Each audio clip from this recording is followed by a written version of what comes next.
మొదట క్లుప్తంగా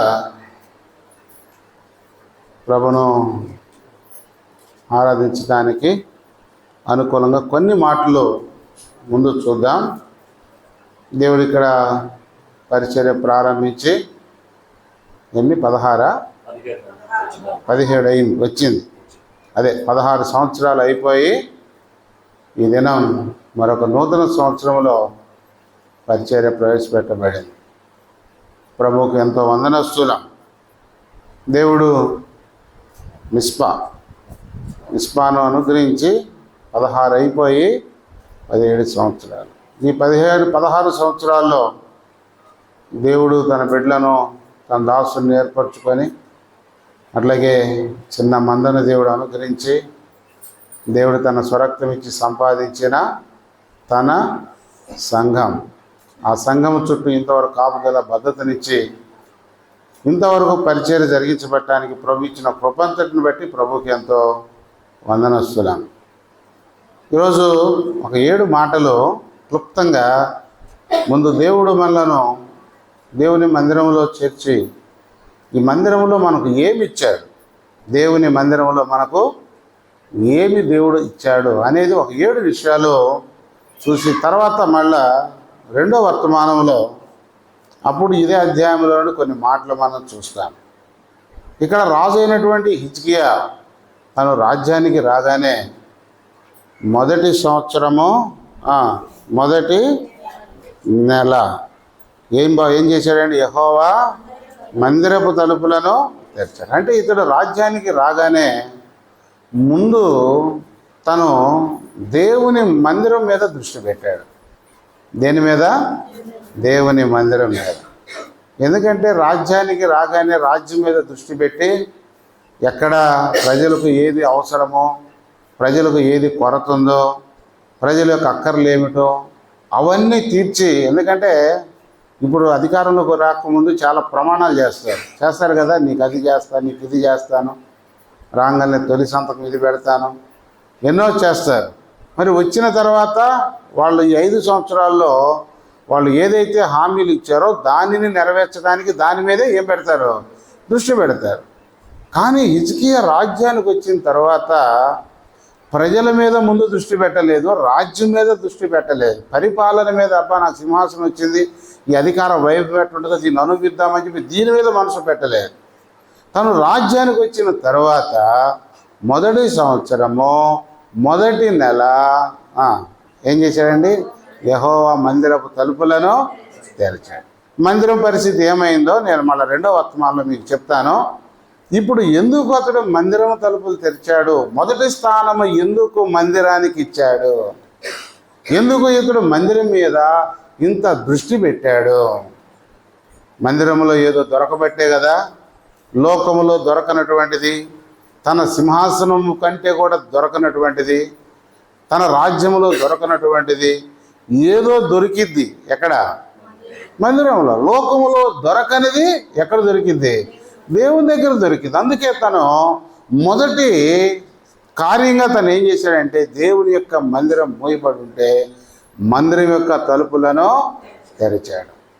కనుక ఇప్పుడు దేవుని యొక్క మందిరంలో మనకు దొరికేటువంటి ఒక 7 విషయాలు చాలా క్లుప్తంగా చెప్తాను. ఎందుకంటే మన 2వ వర్తమానం ఉంది కాబట్టి చెప్పిన తర్వాత అప్పుడు ఒకళ్ళిద్దరు ఆరాధన చేసిన తర్వాత మన హెచ్చరిక కొరకై ఇదే సందర్భంలో నుండి వీలుంటే ఇంకొక 4 మాటలు మీకు చెప్పడానికి ప్రయత్నం చేస్తాను. మొట్టమొదటిది దేవుని మందిరంలో మనకు దొరికేది రండి, 2వ దినవృత్తాంతాల గ్రంథం 7వ అధ్యాయం. దినవృత్తాంతములు 2వ గ్రంథము 7వ అధ్యాయం. 2వ దినవృత్తాంతాల గ్రంథము 7వ అధ్యాయము అందరం కలిసి చదువుకుందాము.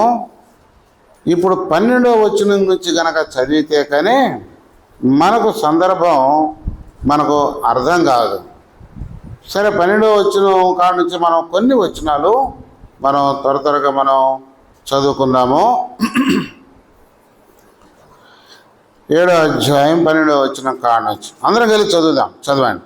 అప్పుడు యెహోవా రాత్రి సొలొమోనుకు ప్రత్యక్షమై ఈలాగు సెలవిచ్చాను, నేను నీ విన్నపమును అంగీకరించి ఈ స్థలమును నాకు బలులర్పించు మందిరముగా కోరుకుంటుని, వాన కురియకుండా నేను ఆకాశం మూసినప్పుడే కానీ, దేశమును నాశనము చేయడానికి మిడతలకు సెలవిచ్చినప్పుడే కానీ, నా జనుల మీదకి తెగులు రప్పించినప్పుడే కానీ, నా పేరు పెట్టబడిన నా జనులు తమ్మును తాము తగ్గించుకొని ప్రార్థన చేసి నన్ను వెలికి తమ చెడు మార్గములను విడిచిన ఎడల, ఆకాశము నుండి నేను వారి ప్రార్థనను విని వారి పాపమును క్షమించి వారి దేశమును స్వస్థపరచుదును. చదవండి అందరూ. ఈ స్థలములు చేయబడు ప్రార్థనల మీద నా కనుదృష్టి నిలుచును, నా చెవులు దాన్ని ఆలోచించును. నా పేరు ఈ మందిరమునకు నిత్యమూడినట్లుగా నేను దాన్ని కోరుకొని పరిశుద్ధ పరిస్థితిని, నా దృష్టియు నా మనసును నిత్యము దాని మీద వండాను. మీరు చెప్పాలి ఇప్పుడు, ఏమి దొరికింది దేవుని మందిరంలో? నా జనులు తమ్మును తాము ఏం చేసి తగ్గించుకొని ప్రార్థన చేసి నన్ను వెదకి తమ చెడు మార్గములను విడిచిన ఎడల నేనేం చేస్తానంటే ఆకాశం లేని వారి ప్రార్థన విని వారి పాపమును క్షమించి వారి దేశమును స్వస్థపరచుదను. కనుక మొట్టమొదటిది దేవుని మందిరంలో మనకి ఏముంది అంటే పాపములకు క్షమాపణ ఉంది. చెప్పండి, ఏముంది దేవుని మందిరంలో? పాపములకు క్షమాపణ. ఈరోజు మనమే పరిశుద్ధులుగా మందిరంలోనికి రాలేదు, ఒక పాపాత్ముడిగా మందిరంకి వచ్చాం. అర్థమైందా? దేవుడు కూడా అదే చెప్పింది, నేను నీతిమంతుల కొరకు రాలేదు, నేను పాపులనే పిలువవచ్చి తిని. ఒక పాపిగా దేవుని సన్నిధికి వచ్చామో ఇక్కడ నుండి మార్చబడి వెళ్ళిపోయాం. కనుక దేవుని బిడ్డలైనటువంటి రోజు మనకు దేవుని మందిరంలో మనకు దొరికింది రక్షణ, పాప క్షమాపణ. అందుకే యాకోబు నిద్ర లేచిన తర్వాత తను ఆదికాండం 28వ అధ్యాయంలో అంటాడు, ఇది భయంకరమైన స్థలము. ఏ స్థలం? ఇది దేవుని మందిరమే, కానీ దేవుని మందిరం ఏమిటది? భయంకరమైన స్థలం. భయంకరమైన స్థలం అయితే వస్తారా దేవుని మందిరానికి? ఏదో నెమ్మదికరమైన స్థలంకి అయితే వస్తారు, కానీ భయంకరమైన స్థలానికి మందిరానికి ఎట్లా వస్తారు అంటే, భయంకరమైన స్థలం అని ఎందుకు అన్నాడు? ఈడకు వచ్చిన తర్వాత ఒక వ్యక్తి యొక్క పాపము యొక్క భయంకరత్వం చూపెట్టబడుతుంది. ఇదేం చూపెడుతుంది? పాపము, ఆ పాపానికి వచ్చేటువంటి జీతం లేక నష్టం, ఆ భయంకరత్వం చూపెట్టబడి అతడు ఆ పాపములను ఒప్పుకొని పాపములు విడిచి ఏం పొందుతాడు? రక్షణ పొందుతాడు. అందుకే ఇంకొక మాట వాడబడింది, ఇది పరలోకపు గవిని. ఒక పాపి ఇక్కడికి వచ్చినప్పుడు, ఇక్కడికి వచ్చిన తర్వాత దేవుని యొక్క వాక్యం వింటాడు. వాక్యం విన్న తర్వాత అతడు ఏం చేయబడతాడు? మారు మనసు పొందుతాడు. మారు మనసు పొంది రక్షించబడి బాప్తిసం తీసుకొని సంఘములో చేర్చబడతాడు. ఒకసారి ఒక ఊర్లో అదే జరిగింది. కథ కాదు నేను చెప్పేది, జరిగిన సంఘటనే. ఒక వ్యక్తి దేవుని మందిరానికి రోజు రెగ్యులర్గా వచ్చేవాడు, క్రమంగా మందిరానికి వచ్చేవాడు. అయితే ఒకరోజు జోరు వాన ముసురు పెట్టింది, ఎక్కడెక్కడ వాగులు వంకలన్నీ పొంగి పొర్లుతున్నాయి. ఆ వ్యక్తి ఇప్పుడు మందిరానికి రావాలంటే ఒక వాగు దాటి రావాలి. మిగతా రోజుల్లో మామూలుగా ఉంటుంది, వర్షాలు వచ్చినాయి, వరదలు వచ్చినాయి కాబట్టి వాగు పొర్లి పారుతుంది. ఆ ఊరోళ్ళందరూ అనుకున్నారు, ఈరోజు మనోడు ఎడగబడు మందిరానికి పోడు అనుకున్నారు. అయినా సరే ఆ వాన ఇచ్చిన ఎప్పటిలాగా రెడీ అయిపోయాడు. చదువు లేనటువంటి వాడు మంచిగా పంచి కట్టుకున్నాడు, ఒక తువాలు వేసుకున్నాడు, సంకలో బైబిల్ పెట్టుకున్నాడు, వర్షంలోని బయలుదేరాడు. వాగు కాడకు వచ్చేవరకల్లా వాగు అడ్డం వచ్చింది. ఏం చేయాలో అర్థం కాల. ఏది ఏమైనా నేను మాత్రం మందిరానికి వెళ్ళాల్సిందే వాగు దాటని చెప్పి బైబిల్ గుడ్లో చుట్టుకొని పైకి పట్టుకొని వాగులో దిగాడు. దిగేవరకల్లా ఇక్కడ దాకా వచ్చేసినాయి. కానీ అట్లాగే దాటుకుంటూ తను బైబిల్ తడవకుండా అవతల ఒడ్డుకి వెళ్ళిపోయాడు. వెళ్ళిపోయి మందిరం అయిపోయిద్దామో అప్పుడే పాటలు, ఎందుకంటే పాటలు పాడకముందే వచ్చి కూర్చునేవాడు అన్నమాట. ఆడావుడిగా వెళ్ళిపోయాడు. అది ఒక చిన్న పూరి పాక. ప్రారంభంలో మన మందిరాలన్నీ అట్టాగే ఉండేవి, మనకేం ఎక్కడి నుండి వచ్చేవి కాదు. మనం ప్రారంభంలో అంత మనం చేసేది విశ్వాసం ద్వారానే దేవుని యొక్క పరిచర్య చేస్తాం. దేవుని బిడ్డలు అందరూ కలిసి నిర్మించుకుంటూ ఉంటాం. ఆ యొక్క పాస్టర్ గారు సేవకుడు వాక్యం చెప్తా ఉన్నాడు. అతను బరబరా వచ్చి వెనక నుంచోనే చొక్కా పంచ మొత్తం బాగా పిండుకున్నాడు, తడిచిపోయినాయి. అన్ని పిండుకొని వచ్చి దులుపుకొని అంతే కూర్చున్నాడు. ఆరాధన అయిపోయింది, వెళ్ళిపోయాడు. ఆ ఊర్లో వాళ్లకు ఒక ప్రశ్న వచ్చింది, ఇంత వానలో కూడా వాగుగడ్డం వచ్చినా వెళ్ళాడంటే ఇతనికి అక్కడ ఏదో బాగా చెప్పండి, మందిరంలో ఏదో దొరుకుతుందిరా, ఎంత లాభం లేకపోతే ఏమి ఇయ్యకపోతే ఈ వ్యక్తి ఎక్కడికి వెళ్తాడు అని చెప్పి వచ్చేవారు ఏం చేశారంటే ఆ ఊర్లో వాళ్ళే ఒక 5గురు మనుషులు అసలు వీడు ఎక్కడికి పోతున్నాడు, ఆడేం జరుగుతుందో చూద్దామని చెప్పి ఇతనికి తెలియకుండా వెనక ఫాలో అయ్యారు. ఇతను కాముకు మందిరంలోకి వచ్చాడు, ముందు కూర్చున్నాడు. వాళ్ళు వచ్చి ఎక్కడ కూర్చున్నారు, వెనక కూర్చున్నారు. ఈ సంగతి ఇతనికి తెలియదు. ఈడ వాక్యం చెబుతున్నాడు సేవకుడు, వాక్యం అంతా విన్నారు. అద్భుతం ఏమిటో తెలుసా, వాళ్ళు వాక్యం విని మారు మనసు పొందారు. ఏం పొందారండి? చూసారా, వాళ్ళు ఎటువంటి మనసుతో వచ్చారు ఎక్కడికి, మందిరానికి. కానీ ఇప్పుడు వాళ్ళు మారు మనసు పొంది మంచిగా రక్షించబడ్డారు. అట్లా ఆ ఊరిలో ఇతని ద్వారా 40 మంది మారు మనసు పొందారు. ఎంతమంది? 40 మంది మారు మనసు పొందారు. ఆదివారం ఎట్లుంటుందంటే ఇతడు మంచిగా ముందుగానే రెడీ అయిపోయి కంజర ఒకటి తీసుకొని పాట పాడుకుంటా ఆ వీధులన్నీ తిరిగేవాడు. ఈలోపు అందరు ఇళ్లలో నుంచి బయటకు వచ్చి 40 మంది ఆ ఊరు నుంచి ఎక్కడికి వచ్చేవాళ్ళు, మందిరానికి వచ్చేవాళ్ళు. ఇప్పుడు చెప్పండి, దేవుని మందిరం ఏం దొరికింది అక్కడ వారికి? పాపములకు క్షమాపణ. ఈరోజు నీవు నేను కూడా ఒక పాపాత్ముడిగా దేవుని సన్నిధికి వచ్చాం. ప్రభుకి స్తోత్రం. ఈరోజు ఆయన నామములో, ఆయన ఇంటిలో ఆయన వాక్యం విన్నాం. వాక్యం విన్నప్పుడు దైవాత్మ సంధించింది. దేవుని యొక్క ప్రేమను మనం ఎరిగాము. యేసు ప్రభువుని విశ్వాసం ఇచ్చాం. ప్రభా, నీ శిలువలో కాచిన రక్తంలో నా పాపంలో కడుగు ప్రభా అని ఒప్పుకున్నాం. ప్రభు కడిగాడు, క్షమించాడు. విశ్వాసమునకు ఫలము అనగా ఆత్మ రక్షణ పొందాం. చెప్పనా శక్యమున మహిమాయుక్తమునైనా సంతోషం ఈరోజు మన జీవితంలో మనం అనుభవించాం. కనుక దేవుని మందిరంలో మనకు ఒకటి పాప క్షమాపణ దొరికింది. చెప్పండి, ఏం దొరికింది? పాప క్షమాపణ. ఒకవేళ రక్షించబడినా కూడా కొన్నిసార్లు ఆత్మీయ జీవితంలో ఎన్నో పొరపాట్లు తెలిసి తెలియక చేశాం. రక్షించబడిన తర్వాత నేను ఏ పొరపాటు చేయలేదనే వాళ్ళు లేరు, ఉన్నారు కొన్ని పొరపాట్లు. అయితే తగ్గించుకొని ఎప్పుడైతే ఆయన సన్నిధికి వచ్చి దేవా క్షమించమంటే దేవుడు ఏం చేశాడు? క్షమించాడు. అందుకే కీర్తనకారుడు 23వ కీర్తనలో 4వ వచనం అంటాడు, తన నామమును బట్టి ఆయన నన్ను నీతి మార్గములలో నడిపించున్నాడు. నా మంచితనం కాదు, మనలో చూసుకున్నప్పుడు ఎన్నో కొరతలు ఉన్నాయి, ఎన్నో లోపాలు, ఎన్నో బలహీనతలు మనలో ఉన్నాయి. కానీ తన నామమును బట్టి ఆయన నన్ను నీతి మార్గములో ఏం చేస్తున్నాడు? కనుక ఒకటి దేవుని మందిరములో చెప్పండి ఏముంది? పాపములకు క్షమాపణ ఉంది.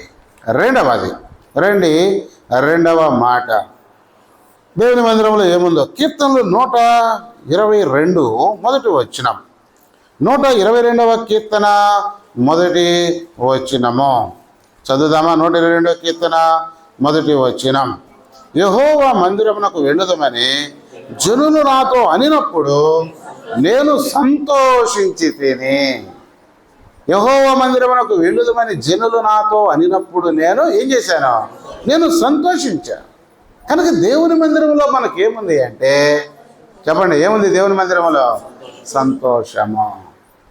చెప్పండి అందరూ, నీ సన్నిధిని సంపూర్ణ సంతోషము కలదు, నీ కుడి చేతిలో నిత్య సుఖములు కలవు. ప్రభువు స్తోత్రం. లోకములో ఇదే కొనుక్కుంటే వచ్చేది కాదు, కొనుక్కుంటే వచ్చేది వెళ్ళి కొనుక్కోవచ్చు.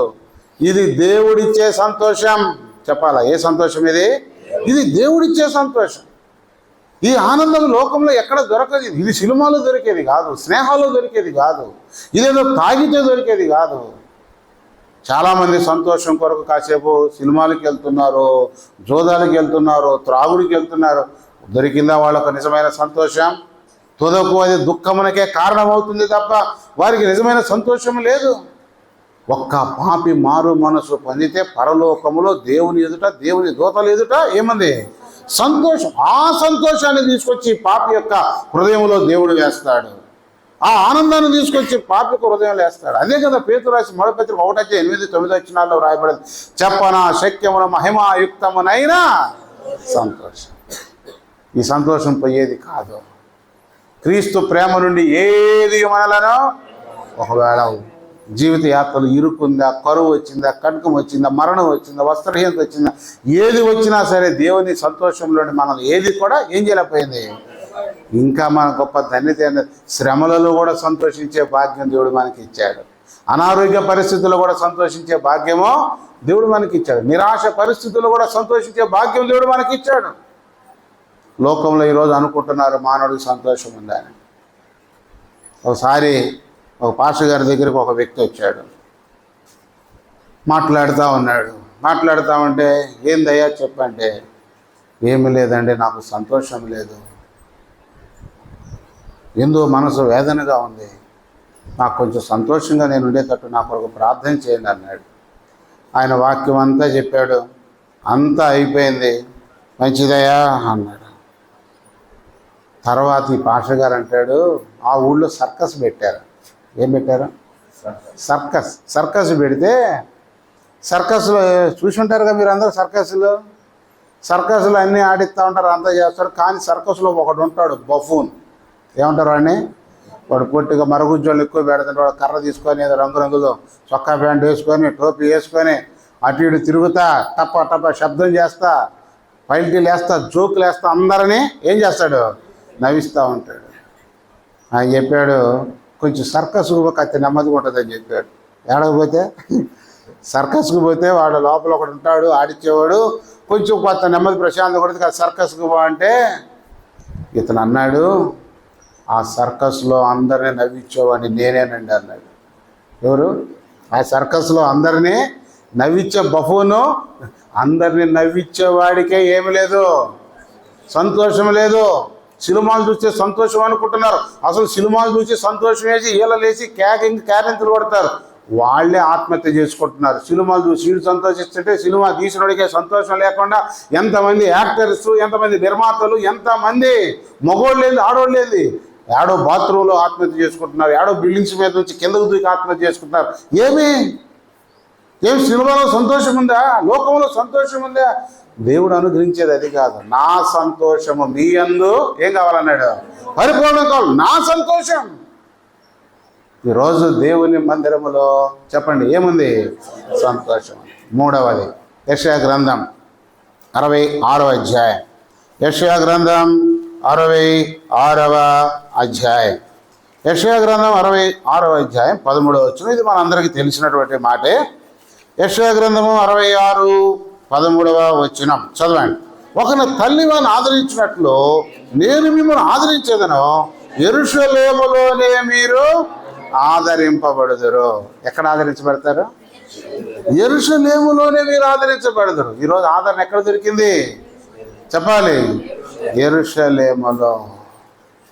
ఈరోజు దేవుని మందిరములో ఎన్నోసార్లు ఎంతో దుఃఖముతో భారభరితమైన హృదయాలతో వస్తాం. కానీ ఇక్కడికి వచ్చిన తర్వాత దేవుడు మన దుఃఖము మన నిట్టూర్పు అంతా ఏం చేస్తున్నాడు? పోగొడుతున్నాడు.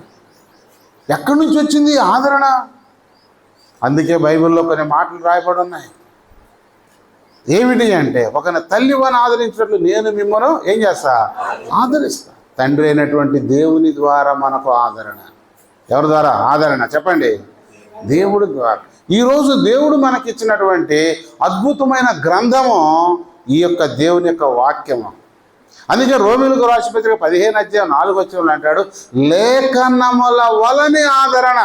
ఎవరి ద్వారా ఆదరణ? ఈరోజు దివ్య గ్రంథం. నా మాటలు ఎన్ని మాటలు చెబితే మీకు ఆదరణ దొరికిద్దండి? ఈ గ్రంథంలోని కొన్ని మాటలు కనుక చెబితే ఏమవుతుంది? ఆదరణ దొరికింది. ఓ రోజు ఒక చోటకి నేను పరిచర్యకి వెళ్ళాను. ఆయన ఎంతో భారంతో దుఃఖంతో మందిరానికి వచ్చాడు. ఆయన అనుకుంటున్నాడు కొన్ని పరిస్థితులను బట్టి ఇక నేను మందిరాన్ని ఏం చేద్దాం మానేద్దాము అనుకొని వచ్చి కూర్చున్నాడు ఆయన. ఆ రోజు నేను శ్రమల గురించి ఒక మెసేజ్ తీసుకొని శ్రమల గురించి కొన్ని మాటలు చెప్పాను.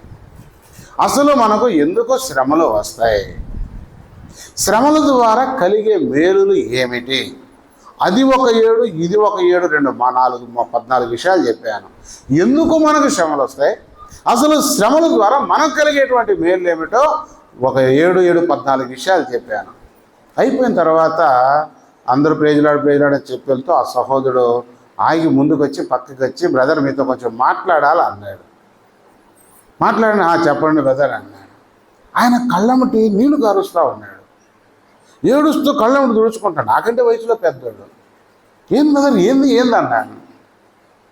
ఏం లేదు బ్రదర్, ఈరోజు కనుక నేను ఈ మీటింగ్కి రాకపోతే ఇక నేను నా మందిరాన్ని మానేసుకుందామని తీర్మానం చేసుకున్న పరిస్థితులను బట్టి చాలా దుఃఖంతో నేను వచ్చాను. కానీ మీటింగ్ జరుగుతున్నాయి కదా, వెళ్ళి కూర్చొని 2 మాటలు విందామని చెప్పి నేను వచ్చాను. ఈరోజు దేవుడు నా కొరకే ఈ వర్తమానాన్నే తీసుకొచ్చాడు. ఈ వర్తమానం ద్వారా నేను ఈరోజు ఆదరించబడ్డాను. అందుకే నాకు కళ్ళంటి నీళ్ళు వస్తున్నాయి. ఈరోజు దేవుడు నాతో మాట్లాడి నన్ను ఏం చేశాడు? ఆదరించాడు. అవును, తండ్రి అయిన దేవుని ద్వారా ఆదరణ, కుమారుడైనటువంటి ప్రభు అయినటువంటి యేసుక్రీస్తు ద్వారా, వాక్యం ద్వారా ఆదరణ. ఈరోజు వెళ్ళిన ఆదరణకర్తను మనం పంపించాడు. పరిశుద్ధాత్మ ద్వారా ఆదరణ. ఈరోజు దేవుడు మనకిచ్చిన లేఖనాల ద్వారా ఏముంది? మనకు ఆదరణ ఉంది. ఈరోజు తోటి విశ్వాసుల ద్వారా కూడా మనకు ఏముంది? అందుకే తీతు రాక వలన దేవుడు మమ్మను ఏం చేశాడు? ఆదరించాడు. దేవుని మందిరములో మనకు ఏముంది? ఆదరణ.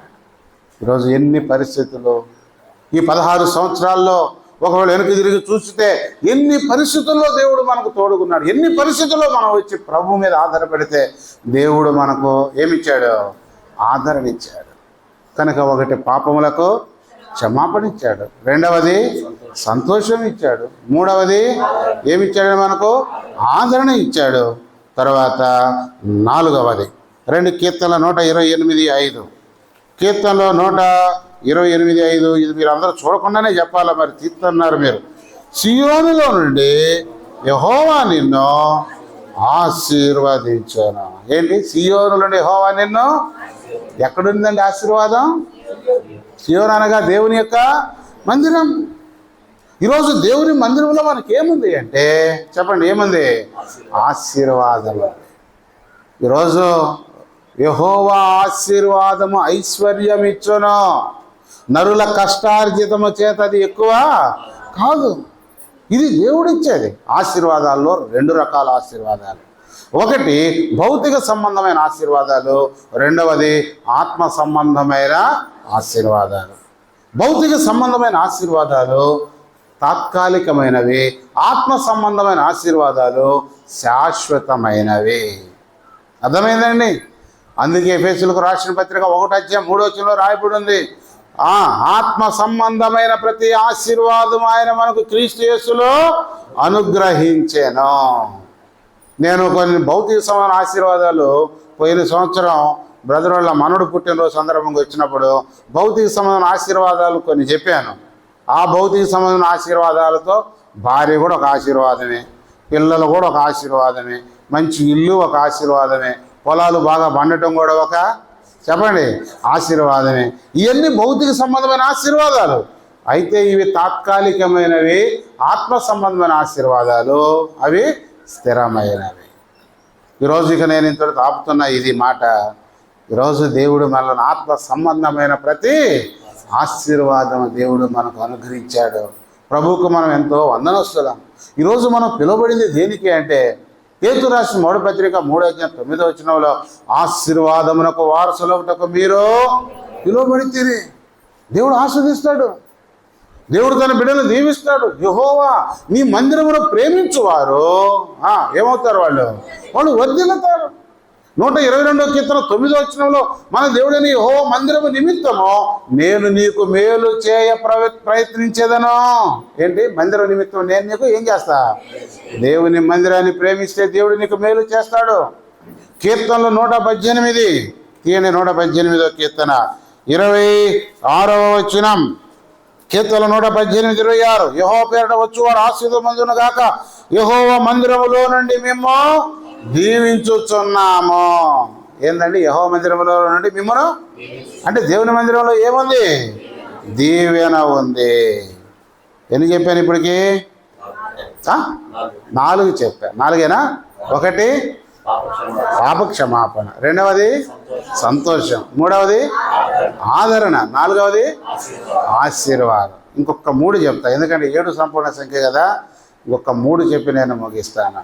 ఇప్పుడు 4 చెప్పాను. తర్వాత ఐదవది రండి, ఐదవది కీర్తనలు క్షమించండి, మత్తయి సువార్త 16వ అధ్యాయం. మత్తయి సువార్త 16వ అధ్యాయం 18వ వచనం. మత్తయి సువార్త 16వ అధ్యాయం 18వ వచనం. మరియు నువ్వు పేతురువు, ఈ బండ మీద నా సంగమును కట్టుదును, పాతాళలోక ద్వారములు దాని ఎదుట నిలువనేరవు. ఏం నిలువనేరవు? పాతాళం యొక్క ద్వారపు చెవులు దాని ఎదుట నిలవనేరు. దేని ఎదుట? సంఘము ఎదుట. పాతాళలోక ద్వారములు దాని ఎదుట. ఈరోజు దేవుని మందిరంలో మనకేముంది అంటే శత్రు కార్యాలన్నిటిపై విజయం ఉంది. చెప్పండి, దేని మీద? శత్రు కార్యాలన్నిటిపై మనకు విజయం ఉంది. ఈరోజు మనకు విరోధి ఒకడు ఉన్నాడు, వాడే శత్రువు, అపవాది. వాడు మనకి ఎప్పుడు అనుకూలంగా పనిచేయడు, వాడు మనకి ఎప్పుడు విరోధంగానే పనిచేస్తాడు. అయితే ప్రభువుకి స్తోత్రం, వాడి తలను చితకగొట్టాడు యేసు ప్రభువారు. రోమీయులకు రాసిన పత్రిక 16:20 రాయబడింది, సమాధానకర్తకు దేవుడు సాతాను శీఘ్రముగా మీ కాళ్ళ క్రింద చితుగా రక్షించును. ఈరోజు మన ప్రభు ఎవరంటే శత్రు బలం అంతటి మీద ఏం కలిగిన వాడు? అధికారము కలిగినటువంటి వాడు. అందుకే సంఘానికి విరోధంగా, సంఘం అంటే నీవు నేనే, మనకు విరోధంగా వాడు ఎప్పుడూ పనిచేస్తూనే ఉంటాడు. కానీ మీలో ఉన్నవాడు లోకములో ఉన్నవానికంటే బలవంతుడు. యోహాను రాసిన మొదటి పత్రిక 4వ అధ్యాయం 4వ వచనం. యోహాను సువార్త 16వ అధ్యాయం 33వ వచనంలో నేను లోకమును 33 కనుక నేను లోకమును జయించి ఉన్నాను. అందుకే యోహాను రాసిన మొదటి పత్రిక 5వ అధ్యాయం 3-4 వచనాలు లోకమును జయించిన విజయము మన విశ్వాసం. ప్రభుకు స్తోత్రం. ఈరోజు మన దేవుడు మనకు ఏమిచ్చాడు అంటే శత్రువు మీద అనగా పాతాళలోక ద్వారములు దాని నిలువ నేరవంటే భద్రత. చెప్పండి, ఏంటి? భద్రత. ఈరోజు ప్రియమైన స్నేహితుడా, అందుకే దేవుడు తన బిడ్డలను ఇంతవరకు కాపాడాడు. వాడు ఎప్పుడో మనం మింగేయాలనుకుంటాడు. మీ విరోధి అయిన సాతానుడు అపవాది ఎవరిని మృంగుదునానే వాడు గర్జించు సింహం వలె తిరుగుతున్నాడు. అందుకే దానియేలును కూడా తీసుకుపోయి ఎక్కడ వేశారు? సింహముల గుహలో వేసేసారు. సింహం గుహలో వేస్తే వాళ్లకు ఈ దానియేలు ఆ సింహాలకు మించిన సింహంలా కనపడ్డాడు. వచ్చినాయి మీదకి, కానీ ఇది కొదమ సింహం. ఏ సింహం? ఇది యూదా గోత్ర సింహం. మీద పడదామని వస్తే ఒక్కసారి దానియేలును చూడగానే వాటన్నిటికంటే మించిన సింహం. ఏ సింహం? దానియేలు చేయగలిగినాయా? ఏం చేయలేదు. వాటి నోళ్ళు ఏం చేశాడు దేవుడు? ఈరోజు తన బిడల చుట్టూ ఆ విధముగా, తన సంఘము చుట్టూ దేవుడు ఆ విధముగా భద్రతను ఇచ్చాడు. అందుకే యోబు 1:10 రాయబడుతుంది, అతని చుట్టూ, అతని ఇంటి చుట్టూ, అతను కలిగిన దానంతటి చుట్టూ కంచె వేసితివి కదా. కంచె వేస్తే వచ్చాడా యోబు దగ్గరికి? కంచె తీసిన తర్వాత వచ్చాడు. కంచె వేస్తే రాగలిగాడా? నా. అందుకే ఎఫెసీ 2వ అధ్యాయం 1వ వచనం అదే 7 నక్షత్రం తన కుడి చేత పట్టుకొని, నక్షత్రాలంటే సంఘాలే, ఏడ పట్టుకున్నాడు ఆయన? చేతిలో పట్టుకున్నాడు. పట్టుకున్నాడు అనే మాటకు గ్రీకు భాషలో క్రెటిన్ అంటాడు. క్రెటిన్ అంటే కనబడకుండా పట్టుకున్నట. ఇప్పుడు రూపాయి బిల్లు నేను పట్టుకున్నాను అనుకోండి, ఇట్ట కనబడిద్దా మీకు? కనబడకుండా పట్టుకున్నట. ఒకవేళ ఎవడన్నా బాణం వేసాడు, ఏదైనా వేసాడు, లోపల ఉంది, ఎక్కడ తగిలింది? బయటే తగిలింది. దేవుడు ఆ విధంగా తన బిడ్డలను చూడము నా అరచేతుల మీదే నిన్ను. ఎంత గొప్ప దేవుడు అండి. కీర్తన 125:2 యెరూషలేము చుట్టూ పర్వతం నుండినట్టు ఇది మొదలుకొని యెహోవా తన ప్రజల చుట్టూ ఉండను. జకరియా 2:5 నేను దాని చుట్టూ అగ్ని ప్రాకారముగా ఉన్నాను. ప్రభుకి స్తోత్రం. దేవుడి మిస్పా చుట్టూ దేవుడు అగ్ని ప్రాకారంగా. మిస్పా అంటే మిస్పాలో ఉన్న స్థానిక సంఘం దేవుడు ఇంతవరకు కాపాడి భద్రతను ప్రభు ఇచ్చాడు. The security in the church. దేవుని మందిరంలో, దేవుని సంఘంలో మనకు దేవుడు ఏమి ఇచ్చాడంటే భద్రత. ఎన్నవది ఇది? 5వది. తర్వాత 6వది రండి. 6 మత్తయి సువార్త 18వ అధ్యాయం. మత్తయి సువార్త 18వ అధ్యాయం 18వ వచనం. మత్తయి సువార్త 18వ అధ్యాయం 18వ వచనం. మత్తయి సువార్త 18:18 18 చదవండి. మీరు వేటిని బంధితురో అవి పరలోకమందును బంధింపడును, భూమి మీద మీరు వేటిని విప్పుదురు అవి పరలోకమందును విప్పుబడని మీతో నిశ్చయముగా చెప్పుచున్నాను. చదవండి. మరియు మీలో ఇద్దరు తాము వేడుకొని దేని గూర్చైనను భూమి మీద ఏకీభవించిన ఎడల అది పరలోకమందున నా తండ్రి వలన వారికి దొరుకునని మీతో. దేవుని మందిరములో ఇద్దరు గనక ఎక్కడ నా నామం ఇద్దరు ముగ్గురు చేరుదురు వారి మధ్య నేను ఉంటాను. మీలో ఇద్దరు గనక ఏకీభవించి గనక అడిగినది నేను అనుగ్రహిస్తా. ఏకీభవించి గనక ఒకవేళ మీరు బంధిస్తే పరలోకంలో కూడా నేను దాన్ని బంధిస్తా. ఈరోజు మన పవర్ ఎక్కడుంది అనుకుంటున్నారు? చెప్పాలా? ఎక్కడుంది మన పవర్? Very good. ఎక్కడుంది మన పవర్? ప్రార్థనలో. ఇద్దరు గనక ఏకీభవించి కనుక ప్రార్థన చేస్తే ఇక్కడ బంధిస్తే అక్కడ బంధించబడింది, ఇక్కడ విప్పితే అక్కడ విప్పబడింది, ఇక్కడ ప్రార్థన చేస్తే అక్కడ నుండి ఏమొచ్చింది? జవాబు. సంఘం అతని కొరకు అత్యాశక్తితో ఏం చేసింది? పరలోకం నుండి దేవుడు దూతను పంపించాడు. ఎక్కడికి? చెరసాలలో ఉన్న. ఏం పవర్ అండి అది? చెరసాల తలుపులను తెరచి బయటికి తీసుకొచ్చేసాడు. ఏంది పవర్? ఈరోజు దేవుని బిడలంగా మనకు సంఘములో ఏముంది అంటే the power in the church. సంఘములో దైవికమైన ఏముంది? శక్తి ఉంది. అందుకే రా దేవుని సన్నిధికి వచ్చి దేవుని సన్నిధిలో నీ అవసరతలు ఏంటో, నీ అక్కర్లు ఏంటో, నీ పరిస్థితులు ఏమిటో దేవుని సన్నిధిలో ప్రార్థించే. ఇద్దరు ఏకీభవించి అడిగితే పరలోకమందున నా తండ్రి వాళ్ళు అది మీకు అనుగ్రహింపబడు. ఎన్ని ప్రార్థనలకు దేవుడు మనకు ఏమిచ్చాడు? జవాబిచ్చాడు.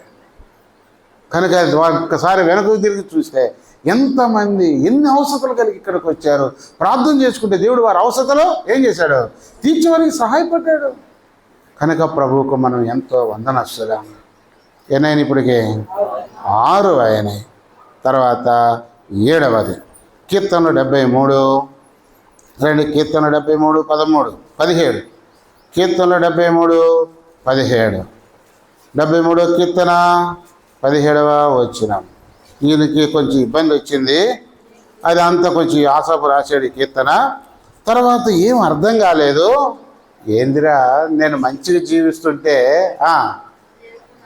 నాకేంది ఇన్ని కష్టాలు, ఇన్ని శ్రమలు, ఇన్ని బాధలు? లోకంలో బాగా పాపంలో జీవించాడు పచ్చకున్నాడు, నేనేమో ఇంత నీతిగా నిజాయితీగా ప్రభు కొరకు జీవిస్తే నాకేంది ఈ శ్రమలు అని చెప్పి ఆలోచించి ఆఖరికి ఎవరి దగ్గరికి పోతే ఏమైంది? దేవుడి దగ్గరికి తేల్చుకున్నామని చెప్పి ఎక్కడికి పోయాడు? దేవుని మందిరానికి పోయాడు. చదవండి అందరూ. 17 వచ్చినాం. నేను దేవుని పరిశుద్ధ స్థలంలోనికి పోయి వారి అంతమును గురించి ధ్యానించే వరకు ఆ సంగతి నాకు ఆయాసకరముగా ఉండేను. ఎక్కడికి వెళ్ళాడండి? దేవుని సన్నిధికి వెళ్ళాడు. అప్పుడు కానీ ఈయన ప్రశ్నలకు చెప్పండి, ఈయన ప్రశ్నలకన్నీ ఏమొచ్చింది? అక్కడ జవాబు. కొన్ని ప్రశ్నలు ఉంటాయి కానీ ఆ ప్రశ్నలకు జవాబు ఎక్కడ దొరికింది? దేవుని మందిరంలోనే. ఈరోజు ఎన్నో ప్రశ్నలు, ఎన్నో భారాలు, ఎన్నో అనుమానాలు, ఎన్నో కృంగుదలతో వస్తే ఇక్కడికి రాగానే దేవుడు మన ప్రశ్నలన్నిటికీ దేవుడు ఏమిచ్చాడు? Understanding in the church. ఎవరు ఎప్పుడు వస్తారో తెలియదు. ఈరోజు నేను ఏ వాక్యం చెబుతానో మీకు తెలుసా? చెప్పండి, మీకు తెలుసా? మీకు తెలియదు. యాక్చువల్గా నేను వచ్చే ముందు అడిగా, బ్రదర్ ఎన్ని మెసేజ్లు అంటే, అన్న ఒక్క మెసేజ్ ఎనఫ్ అన్నాడు. తర్వాత మళ్ళీ ఉదయం ఏం బ్రదర్ ఒక్క మెసేజ్ అంటే, కాదన్నా ముందు ఒక మెసేజ్ చెప్పండి, తర్వాత 2 మెసేజ్ 2 మెసేజ్ చెప్పాలని. ఏం చెప్పాలి? దేవుని గురించే చెబుదాం, దేవుని మందిరాన్ని గురించే కొన్ని మాటలు చెబుదాం. ఈరోజు దేవుని మందిరంలో మన ప్రశ్నలన్నిటికీ చెప్పండి ఏముంది? సమాధానం.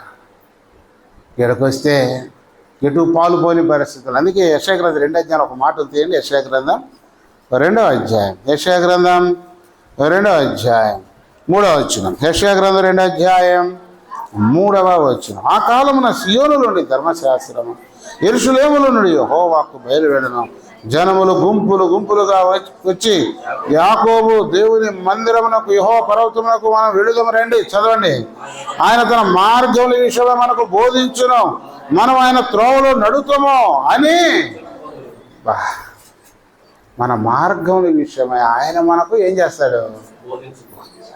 ఎన్ని బోధలు వినుంటారో, ఎంతమంది వర్తమానికులు వినుంటారో కదా. ఇక్కడ స్థానిక సంఘము సేవకుడు తన ద్వారా వచ్చినట్టు వర్తమానికుల ద్వారా ఎంత బోధ, ఎంత పరిచర్య ఉంటారో, ఎన్ని ప్రశ్నలకు జవాబు దొరికింది. ఎంతమంది దుఃఖముతో వచ్చి కన్నీటితో వచ్చి ఆదరించబడి వెళ్ళారు. ఈరోజు దేవుని యొక్క మందిరంలో మనకేముంది అంటే మన ప్రశ్నలన్నిటికీ ఏముంది? జవాబు, సమాధానం. అర్థము కానీ ఇక్కడికి వస్తే ఏమవుతున్నాయి? అర్థమవుతున్నాయి. కొన్నిసార్లు మనకు అసలు ఏం అర్థం. అందుకే కొత్తగా మందిరంకి వచ్చిన వాళ్ళకి చెప్తా, అయిపోయినాక కలుస్తారు. ఎక్కడి నుంచి వచ్చారమ్మా? ఏమన్నా అర్థమైందా అంట. వాళ్ళు నవ్వుతారు. ముందు అంటే అర్థమైంది చెప్పండి. వాళ్ళ అంటే అర్థమైంది ఏమి? అమ్మా నీకు ఇప్పుడు ఏం అర్థం కాదు, వస్తా ఉండు, చదవండి, వస్తా ఉండు. నిదానంగా ఏమవుతాయి?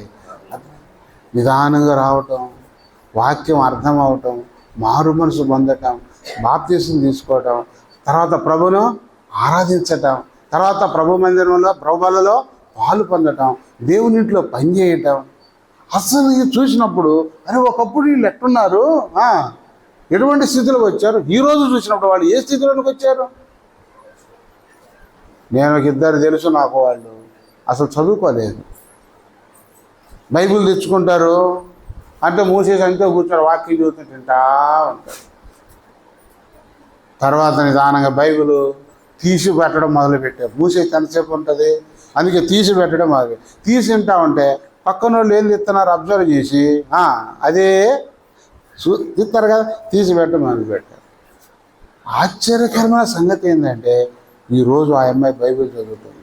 చదువుకు పోలా, చదువు లేదు, ఏం చదువుతుంది ఈరోజు? మంచిగా ఆరాధన చేస్తుంది.